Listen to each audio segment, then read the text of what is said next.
Yes, it is a crisis even in the US. Student loans, every campaign you hear about student loans, student debt and stuff like that. But indeed it has worked, that you do not need to worry about how you get to university. You just go to university, get a job, and then it's a subsidized loan. Okay, fine, I don't know about the 12% interest rate here. And the repayment plan is also extended, 10 years plus. Don't you think that probably it is one of the best things to happen, this kind of proposal, that it would really work if at all you do not need it. In fact, it lifts the worry from your parents that you are the one who's going to school. If you get a job, you pay the loan. Don't you think that probably we may end up criticizing something that would actually serve us well? You see, Fred, when it comes to discussing matters as weighty as education, it is always important for us to run away from our political conclaves. Because these are usually matters of national interest. And sometimes the points, as flowery as they can be on conversation, is very different from the reality of the ground. When I was in Kenyatta University student leadership, one of the things that we grappled with was the aspect of students calling off their semesters. When I was leaving my home, remember, I am a product of a person who is in Nairobi, courtesy of education, and I'm sure many of my colleagues here would not have stepped in this city if it was not on the basis of education. Now, when I came to Nairobi, my school fee in Kenyatta University was 13,500.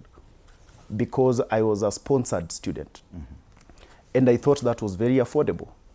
And I thought that is a good thing because then everyone actually will have an opportunity. Everyone who has passed their exam has an opportunity to actually get education at 13,500 per semester.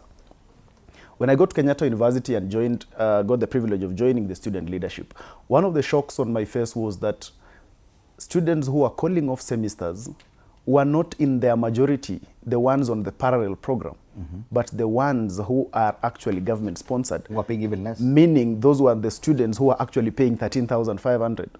And some of the figures that students called off semesters with were as little as 1,000 shillings, 2,000 shillings, and 3,000 shillings. That is the reality of our country. I'm one of the biggest defenders who has been a biggest defender of the university funding model because I felt it addresses some of these challenges. Because the reality of our country is that whereas one person feels like 13,500 is extremely affordable and they can even pay it for 4 years in one check, another one feels like it's very, very tedious. And therefore, when the university funding model said that why can't the other one pay more and the other one pay less, I felt that was a very good thing. But look at the reality of people calling off for 1,000 shillings and such. I think it's from that background that then government is saying, fine, why can't this education be fully funded altogether? And I think I agree with that because it addresses the following things. The first thing is that it removes the barrier of ability to pay. So everyone who deserves to go and get a university education will actually get it. So the barrier of will we be able to pay, will the student pay or not, is actually removed. And then we have to ensure that education is actually a public investment good, so that government has to invest in education. Remember, Fred, we have so many grappling challenges. Even today, we have people who have not paid for the Nyota Fund. And I'm sure some of my colleagues here would be guilty as charged. Nyota or Hustler Fund? Or the Hustler Fund. And we have some of the people who have even not paid for the help. Yeah, some have been out here for over 20 years and they haven't paid for the help. So my question then becomes, in a country where we still have these teething challenges, I agree that one of those challenges should be that we have a burden of education cost of people who are already educated, than having a burden and people are not educated at all. So for me, I'm like, the moment education is an equalizer, the moment people have an opportunity to get an education, they stand to look for the opportunity from a prism of equality. So all of us have a chance. All of us have a chance to apply for a job and get it.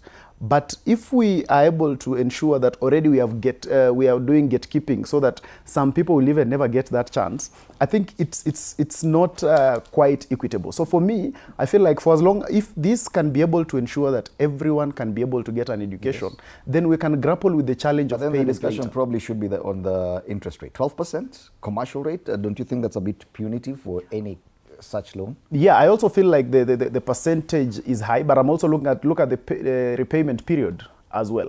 It is quite a long time. But that can also be canvassed. I'm sure the parliamentarians, that's why we have parliamentarians. That's why we vote for these people to go to parliament and help us in terms of canvassing some of these things. So in my view, the wholesomeness of the agenda is actually right, that let everyone who deserves education actually get it. Let us have conversations around, and it is the percentage, as the person who has benefited from the education. Exactly. So that let us have the conversation about, is the percentage high or is the percentage low? Okay. But let us be able, let's all be able to give every Kenyan child an opportunity to get an education. And this would not be the youth perspective if at all we ignore such a story. Yeah. Because it's about the youth of Kenya. Okay, fine. Let's go back to politics.